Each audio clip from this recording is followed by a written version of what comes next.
Hi, I'm Vanessa Marquette here at the Institute for Veterans and Military Families at Syracuse University. This is What's Brewin'. Today with me I have Rosie Mowry and Keziah Sears to talk about our national survey for military-affiliated entrepreneurs. Thanks for joining us today. Thanks for having us. So can you start off by telling us about what the survey is? Yeah, so with support with the Kauffman Foundation, we're conducting a multi-year study really at understanding veterans and military spouses entrepreneurs. There's a lot of information that we know, but there's a lot of gaps of things that we don't know. And some instances, for example, for veterans, we know some things, but in other instances, for example, military spouses, we know nothing. So we're conducting this multi-year survey to really understand a little bit more about their experiences. Okay, and so when you say military affiliated, who exactly do you mean? So we debated a lot about what word we use because this is not a veteran survey or a military spouse survey. We wanted to make sure we use a word that encompasses everyone.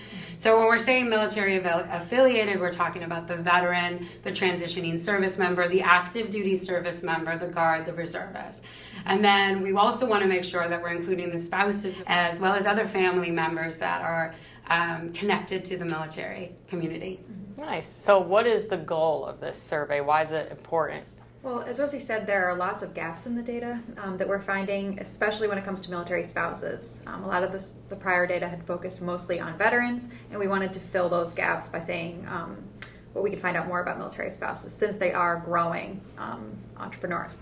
Additionally, a lot of the former studies have focused on people who identify as self-employed.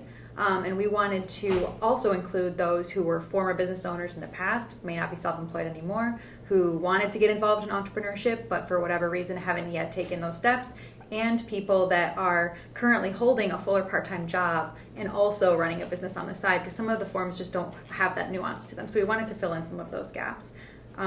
Ultimately, however, like pretty much everything we do here, what we want to do is make our resources and programming better for those that we serve. So we're working with a bunch of different corporate partners and some of our partners in the public and private sectors, including other VSOs and nonprofits.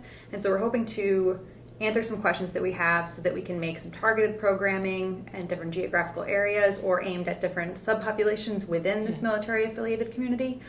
Or we may be able to influence policy in some cases, depending on what we get from the survey. And so what kind of questions are you asking on the survey? Yeah, so we really want to understand their journey and their experiences. And so we want to ask questions about their business ventures or aspirations. But we also want to ask things that we don't find in federal data sets, such as like their military service. We want to know about the resources available in their community. Ultimately, it's really just to be informed better about some of the gaps or some of the challenges that they have in particular in pursuit of their businesses. And that's what's brewing at the IVMF, in service to those who serve.